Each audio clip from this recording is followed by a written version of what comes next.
Sabay-sabay po nating basahin ang Aklat ng Mga Awit, chapter 89 verses 19 to 37. Noon pa mang una sa mga lingkod mo ikay nagsalita, sa pangit tayong ipinakita ito ang badya. Aking pinutungan ang isang dakila na aking pinili sa gitna ng madla. Ang piniling lingkod na ito'y si David, aking binuhusan ng banal na langis, kaya't palagi ko siyang gagabayan at siya'y bibigyan ko ng kalakasan. Di siya malulupig ng kanyang kaaway, ang mga masamay di magtatagumpay. Aking dudurugin sa kanyang harapan silang namumuhi ng mga kaaway. Ang katapatan ko't pag-ibig na wagas ay iuukol ko't aking igagawad at magtatagumpay siya oras-oras.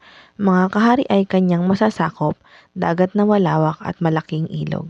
Ako'y tatawaging ama niya't Diyos, tagapagsanggalang niya't manunubos. Gagawin ko siyang panganay at hari, pinakamataas sa lahat ng hari.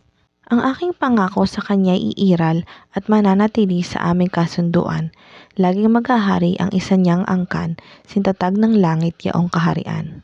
Kung ang mga anak niya ay susuway at ang aking utos ay di igagalang, kung ang aking aral ay di papakinggan at ang kautos ay hindi iingatan, kung gayon, darana sila ng parusa dahil sa kasamaan ng ginawa nila, sila'y hahampasin sa ganawang sala. Ngunit ang pangako't pag-ibig kay David ay di magbabago, hindi mapapatid.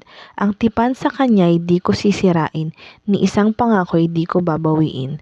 Sa aking kabanalan ipinangako ko, kay David ay hindi magsisinungaling. Lahit trono niya'y hindi magwawakas, hanggang mayroong araw tayong sumisikat. Katulad ng buwan na hindi lilipas, matatag na tanda doon sa itaas.